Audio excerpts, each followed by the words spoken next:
Ang maling akala niya na dumating sa lupain ng node si David sa third day of the month at ang araw na yun mismo ang pagpapalit ng shewbread, naman ang nagdala sa kanyang error number 5.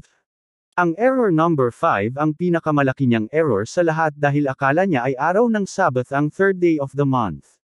Ito ang patunay na wala talaga silang makita at maipakita na katunayan ang 7th-day Sabbath ay natapat sa ibang araw maliban sa 8th, 15th, 22nd, at 29th day of the month. Kaya kung ano-ano na lang ang ipipilit nila na Sabbath day kahit na hindi naman. Pero Sabbath ba talaga ang araw na nagpunta si David sa Nob?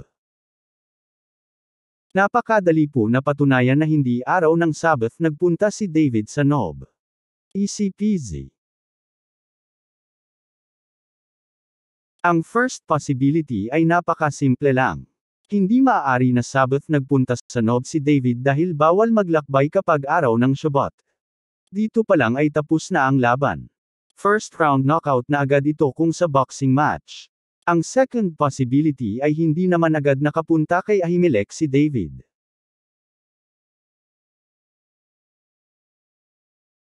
Kaya niya inakala na nagpunta agad si David kay Ahimelech dahil literal ang interpretation niya sa about these 3 days na sinabi ni David sa 1 Samuel 21, verse 5, ng KJV. Pero kung titingnan po natin yan sa Hebrew-English interlinear ay mababasa natin ay, Kitmol Silsim, para sa isinali na, about 3 days.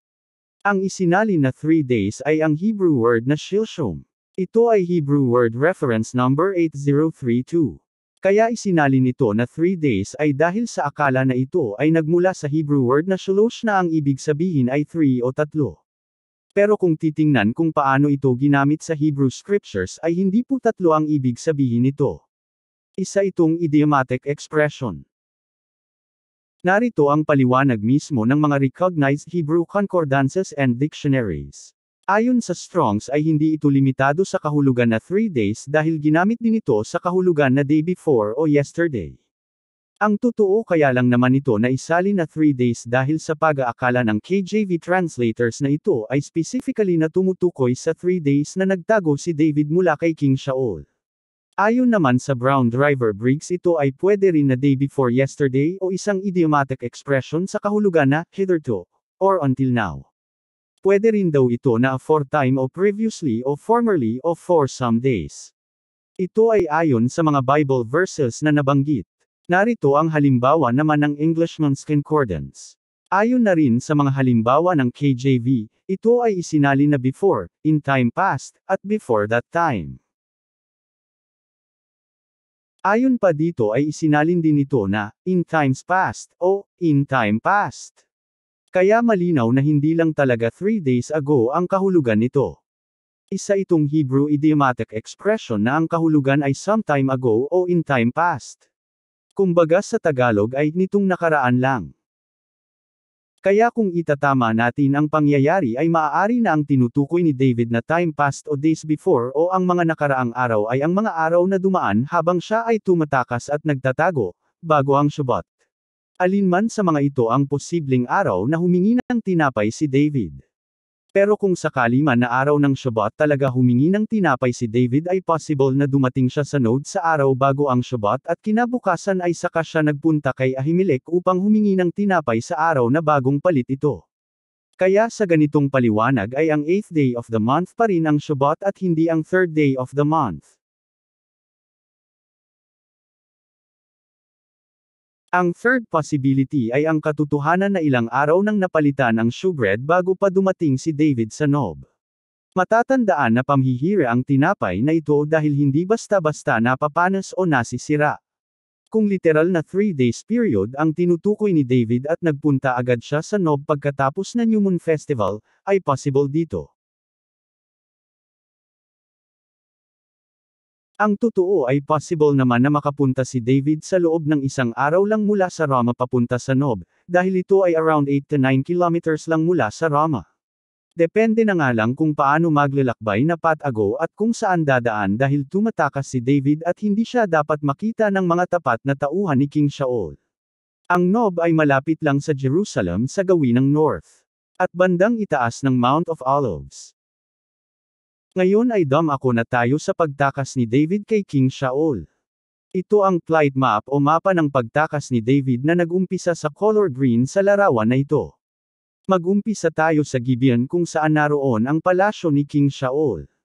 Dahil sa tangka ni King Shaul na patayin siya ay tumakas si David mula sa Gibeon papunta sa bahay ni Prophet Samuel sa Rama. Kaya sumugod doon si King Shaul. Kung sakali ay sa mismong bahay ni Prophet Samuel mapapatay ni King Shaul si David.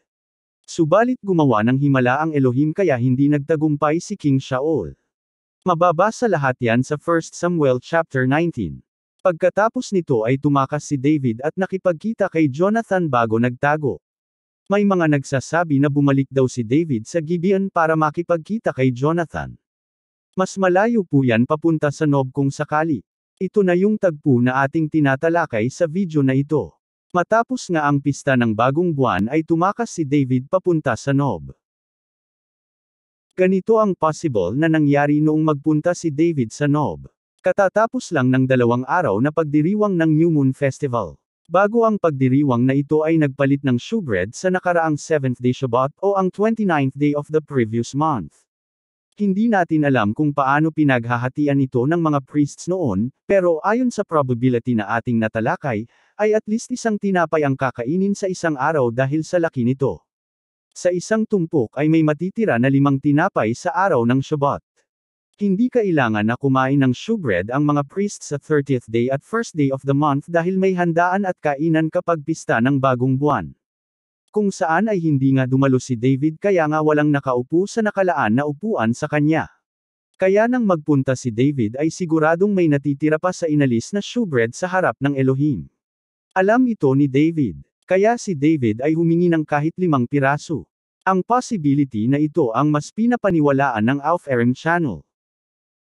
Malinaw na hindi Sabbath ang 3rd day of the month na tinutukoy sa paliwanag ng channel na pinag-uusapan natin ngayon.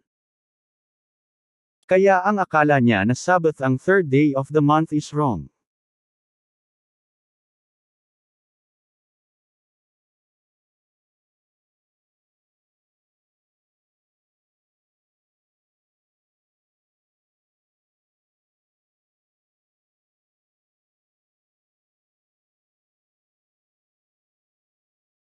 Paki-subscribe upang maging updated kayo lalo na sa mga darating pa na mga videos at announcements.